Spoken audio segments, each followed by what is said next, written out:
Protection Paladins use the power of the Holy Light, using a weapon and shields to protect themselves and their allies. I'm going to show you everything you need to know to succeed as both a beginner and a veteran for Season 1 of the War Within.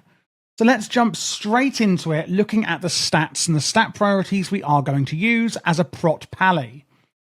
First of all, our main stat is going to be Strength, increasing the magnitude of our attacks and therefore how much damage we're doing, and also our parry chance so we can avoid attacks incoming onto us. Now, in order to get this is our main priority and our main stat. We just want to get a higher and higher eye level or item level of gear. Don't worry too much about your secondary stats unless you're comparing an equal eye level of items. And this here is the stat priority that you would generally follow. Looking at the secondary stats then, we've of course got Haste, increasing our attack speed and spell casting speed. We have Mastery, which for us Protection Paladins in the War Within is Divine Bulwark. Increases your chance to block melee attacks by an ever-increasing amount for the more Mastery we have. And while inside our Consecration, our damage taken is reduced, and we have a chance equal to our block chance to reduce your damage taken from harmful periodic attacks as well. It also increases our attack power and therefore how much damage we do. So basically, we want to stay in our Consecration at all times. This is our Consecration spell. You can see here, it consecrates land beneath you, causing holy damage over 12 seconds to enemies who enter it. And this is what affects our Mastery. You can see here, we have the buff Consecration. Hammer of the Righteous also causes a wave of light, etc. that hits enemies. And damage taken is reduced due to our Mastery. Critical Strike, having a chance to do more damage and healing, and also increasing our parry chance. Versatility is a really simple stat that is the same for every class and specialization in WoW. Increases damage and healing done, and also reduces damage taken. Versatility is, a pretty all-round stat. We then have Dodge and Parry, which basically means we can avoid our enemies' attacks. And again, the stat priority I've shown you here is a general guidance, and really, as long as you're going for a higher and higher item level of gear, you're going to be absolutely fine, and that's the main priority. While we're here, let's just take a quick look at what our set bonus is doing for us Paladins in Season 1 of the War Within. So the 2 set bonus, Shield of the Righteous, deals more damage and grants some damage reduction for us. And then the 4 set bonus, casting a Holy Power ability, which is an ability that uses our main resource as Protection Paladins, Holy Power, increases the damage and healing we deal with our next Avenging Wrath, and that can stack. If you don't know what those spells are, don't worry, I will be explaining them in full shortly in this video. So now we're going to go through some of the utility spells and defensives, etc. that we have available to us as a Paladin. Now I am specifically saying Paladin and not the spec because these are generally available to all specs in the Paladin class. Meaning if you would like to check out the other specs, which I do have guides on by the way, then which you can find on my channel, these are going to be available on all of them, meaning you don't need to relearn these all over again. We all know WoW is a complicated game as it is. Now, these are the most important ones, I would say, and there are actually others that are available to you as a Paladin. So again, do look through your spellbook and just have a look. Once you're more comfortable with the class, I don't want to overwhelm you with information here. On the left, we've got a variety of kind of utilities, and on the right are more kind of defensive cooldowns. So on the left here, we've got one here is Repentance. Forces an enemy, I don't know why I'm walking over here, forces an enemy to meditate, incapacitating them for an entire minute. Now, there are actually types of enemies in WoW, just to make it even more complex, usable against humanoids, demons, undead, dragonkin, and giants. So if it's like a beast enemy, you can't use it against them, for example. Then we have Divine Steed. Leap atop your charge for 6 seconds, increasing your movement speed by 100%. Now, one thing to notice here is that it is usable while indoors or in combat. So you can see here, I'm going a lot faster for a few seconds. I do have 2 charges, and using it again while it's still up will just refresh that charge. So a great movement speed increase we can get while indoors or in combat. We then have the Hammer of Justice on a 1-minute cooldown, stunning the target for 6 seconds. We've got Rebuke here, interrupting their spellcasting, which can also be known as a kick. A kick or interrupt is very, very important in Mythic Plus and PvP, sometimes used in raids, but not as much. You're interrupting your enemy's spellcasting. Let's say I was casting Flash of Light, well, that would be interrupted and the spellcast would not go off. We then have our blessings, and actually I'm going to talk about this one first, Intercession. This is a battle res. So as a paladin, we can resurrect our allies out of combat, but in combat, on a 10-minute cooldown, we can actually resurrect our allies. Now, if you have another class in your group or raid that can actually also use a battle res, like a shaman or a druid. Sorry, shamans can't do it. Sorry, I don't know why I said that. Death Knights or druids, for example, can also use battle reses. The cooldown is shared across the group and raid. So you can't use theirs and then they use theirs, and, you know, it is actually shared. But it is on a 10-minute cooldown and you can resurrect your allies in battle. Now on to the blessings. We've got a few different blessings. We've got Blessing of Freedom, blessing the party or raid member, granting immunity to movement impairing effects. A really interesting one is Blessing of Protection here. Blesses the party or raid member, completely giving them immunity to physical damage and harmful effects for 10 seconds. Now, this will actually remove threat from them, so don't put this on the tank. We've got Divine Protection, reducing all damage you specifically take by 20%. You can use it while stunned. We've got Divine Shield, grants immunity to all damage, harmful effects, knockbacks, and forced movement speeds for 8 seconds. Again, can not be used if you have Forbearance, and it does also cause Forbearance for 50 seconds. Now, you may have noticed then that it was greyed out and now it's not. That's because we had Forbearance. That's the debuff here. And Forbearance is also given by things like Blessing of Protection. The same with Lay on Hands. You can now see I can't use my Lay on Hands because we have Forbearance. Lay on Hands heals a friendly target for amount equal to 100% of your maximum health. So if you have 100,000 health, it will heal them for 100,000. Even if they have more or less than that, it will do it for 100% of your maximum health, and you can use it on yourself. But again, not if you have Forbearance. You can see now we do, and now I can use Lay on Hands now that Forbearance has come. And again, I did say this earlier, there are other things, you know, Blessing of Sacrifice, you've got your auras, etc. You can have one of these active at one time. There's a lot of other things that you should be looking at as a paladin. A lot of other, like Turn Evil and, you know, Sense Undead, things. But the ones I've shown you are the most important utilities and defensives that you do have in your toolkit. So again, once you're more comfortable with the spec, feel free to just go through your spellbook and kind of see what you have. And also on the left-hand side of your talents, the Paladin talent tree, that's where a lot of these come from as well. So just have a look through there and see kind of how things work together. Now for the fun part, which is, of course, the actual rotation we're going to be playing. They're very, very similar for both Mythic Plus and raiding, because a lot of this is going to be doing AoE damage, and we are going with Lightsmith as our hero talents in both, which I will be showing you shortly. The War Within adds some really fun hero talents for Protection Paladin or Prot Paladin, and honestly, I really like Lightsmith, and hopefully you will too.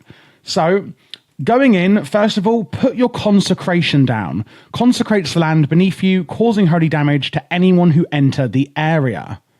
After that, we're going to use our Avenging Wrath on cooldown. Call upon the light to become an avatar of retribution, causing your Judgment ability to generate an additional holy power, allowing Hammer of Wrath to be used on any target, and increasing your damage, healing, and critical strike by 20% for 25 seconds. So it's pretty much enhancing everything that we do. Now, this ability here, Hammer of Wrath, is what I mentioned. You can use this at any time, whenever you like, when you're in your Avenging Wrath window. Usually, as you can see now, it can only be used on enemies with less than 20% health, and it generates 1 holy power.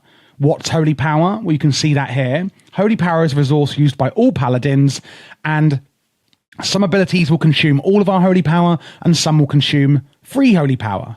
A lot of abilities also generate holy power.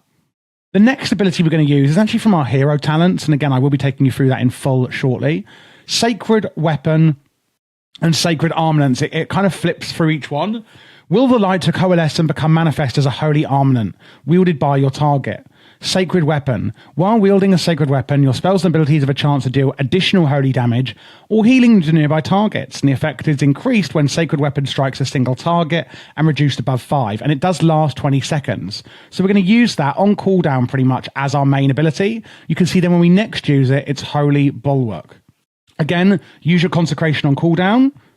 After that, we're going to use our Shield of the Righteous. Slams enemies in front of you with your shield, causing holy damage and increasing your armor. So it's a really great defensive and offensive ability that we can use as a Prot Paladin.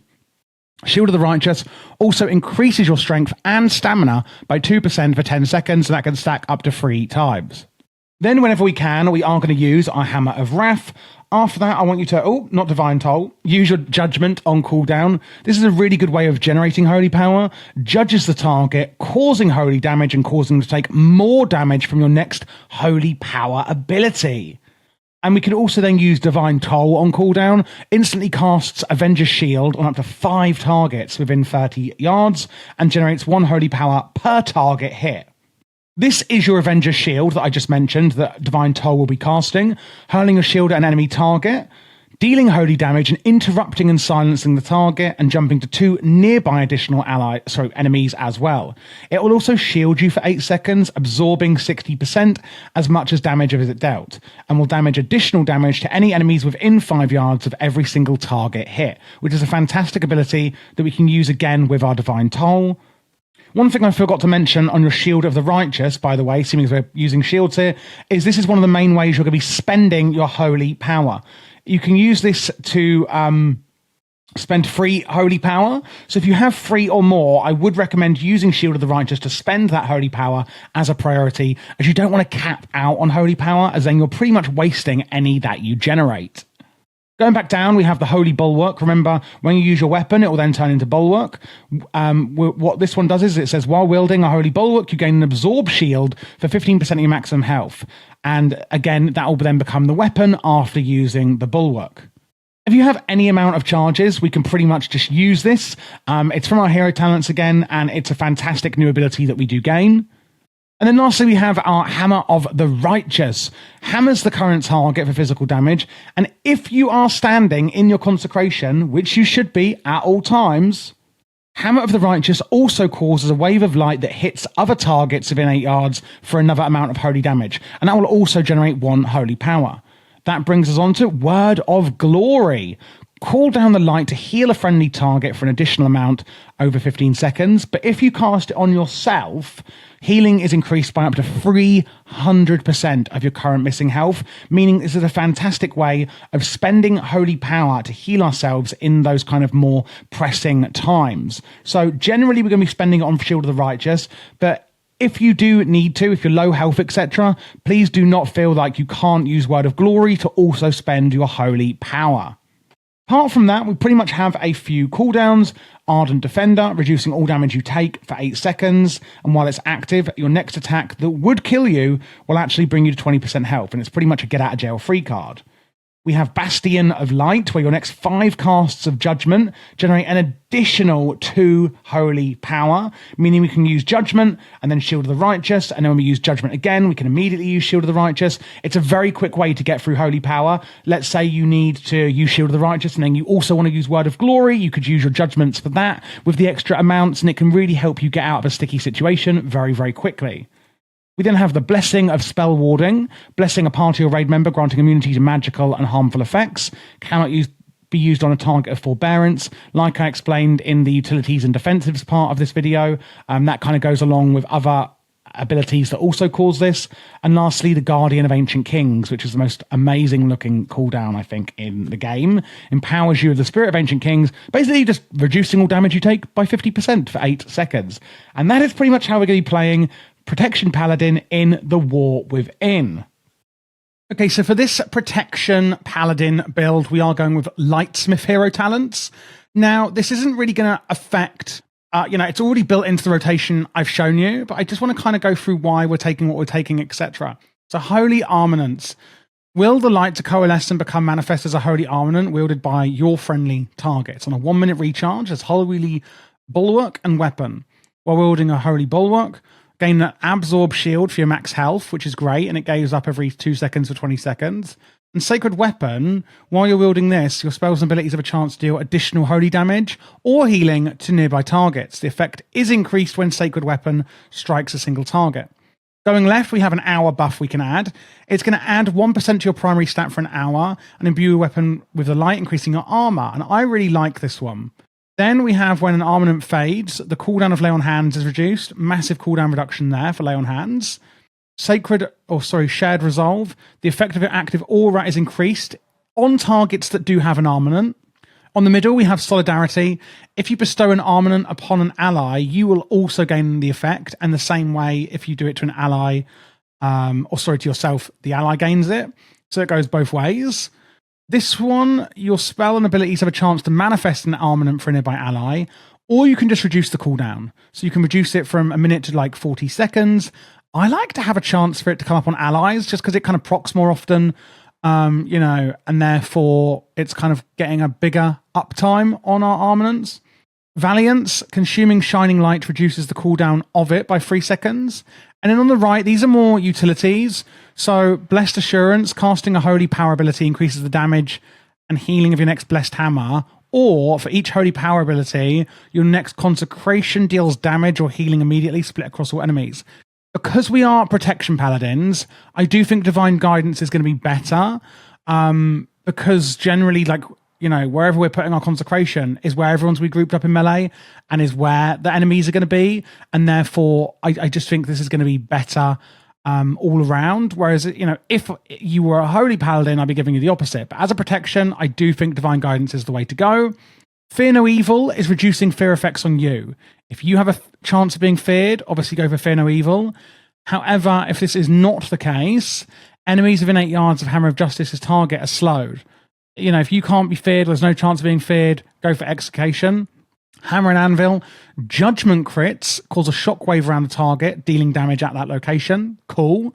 And lastly, Blessing of the Forge. Avenging Wrath summons an additional sacred weapon, and during Avenging Wrath, your sacred weapon casts spells on the target and echoes the effect of your holy power abilities.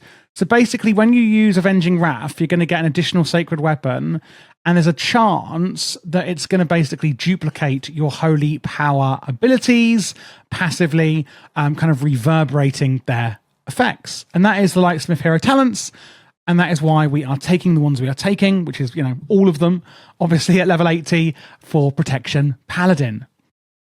For the consumables and enchants, etc., that we're going to be using, the first thing first is that we can now get Nerubian Gem Weavers. This is how we're going to get extra slots on our gear from the weekly vault, and you can put that on your head, wrist, and belt.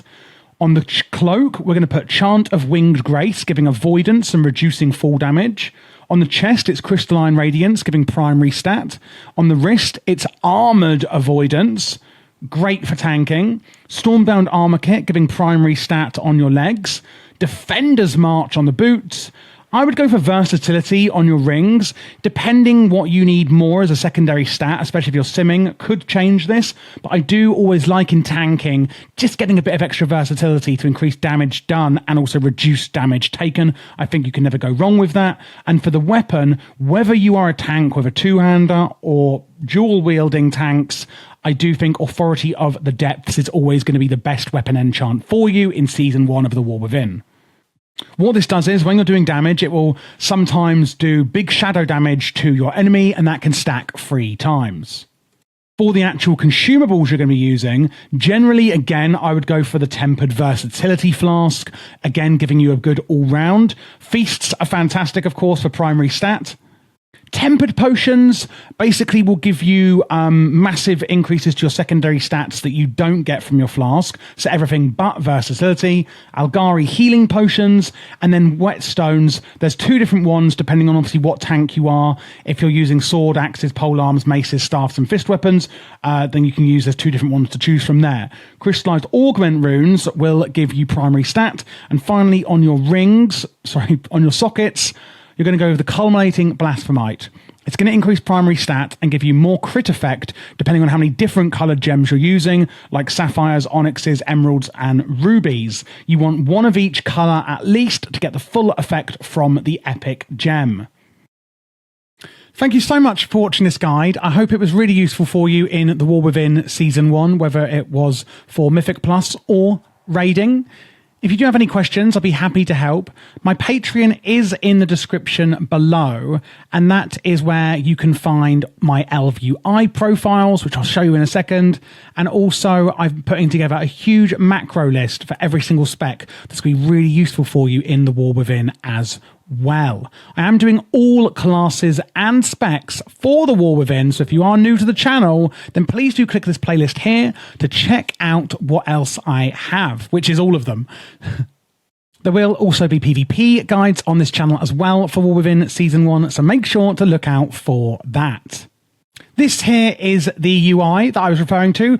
As you can see, we've got target frames, etc., left and right, and raid frames go in the middle here, and then weak auras in the middle with an action bar down here. Chat is behind where my camera is. Minimap and details, etc., are here on the right.